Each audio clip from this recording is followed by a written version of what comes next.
close till I get up. Time is barely on our side.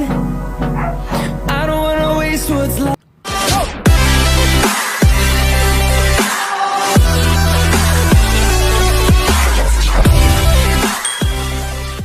So guys, magluluto tayo ngayon ng pagkain ng dogs.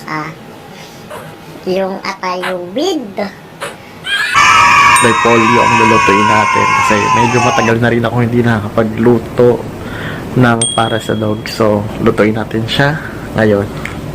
So ito yung lulutuin natin guys, atay with repolyo.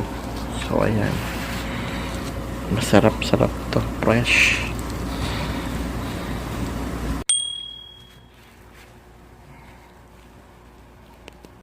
So hintayin lang natin siya yan maluto, tapos tsaka natin siya lalagyan ng cabbage. So ayan, pang malakasang ulam ng mga aso, atay ng manok. So balikan natin siya mamaya guys.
Dahil sa kumukulo na siya guys, so ilagay na natin yung cabbage.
Ito na guys yung pinapakain natin, atay with cabbage and rice sa chihuahua, tsaka meron pa dun para sa askal namin.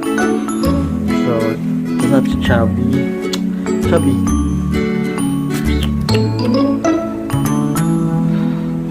Gutom ka na? So yan, ngayon ko na lang sila na pagluto kasi busy.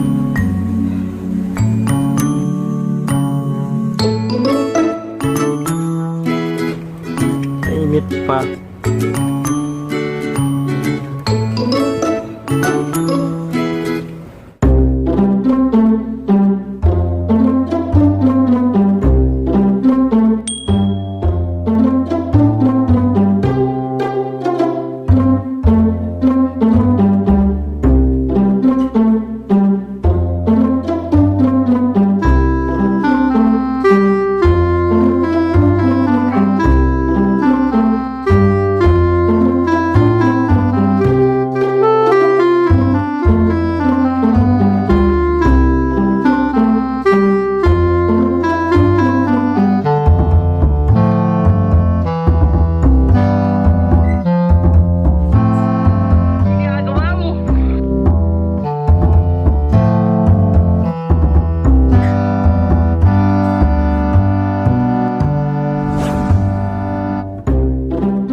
So, yun lang guys. And pinakain ko lang sila ng atay with repolyo. Tapos pinakuloan ko lang yung atay without any condiments. Kahit asin hindi ko siya nilalagyan. Yun lang, atay at saka tubig. Tapos repolyo. Yun lang. Kasi bawal ang masyadong maalat sa mga aso. Kasi nagkakaroon sila ng sakit sa bato. Tamaan sa mga aso is yung atay. Tapos, yun lang. And kung bago ka pa lang guys dito sa aking YouTube channel, click mo na yung subscribe. Huwag niyo pong kalimutan mag-subscribe at hit ang notification bell guys para lagi kayong updated sa aking mga bago pang i-upload na video. At saka gumaling na si Chubby, nakita niyo naman guys yung balibo niya. Ang laki ng improvement. Yan. So, hindi ko na lang siya muna nilalabas ng bahay. Dito lang siya sa loob ng bahay pag-alagala. Kasi para mas mabilis yung recovery ng katawan niya. Tapos, yun lang. And if you like my video guys, don't forget to click thumbs up and share. And yun lang guys. And thank you for watching. See you on my next video with my dogs Chubby. So, bye-bye. Thank you for watching.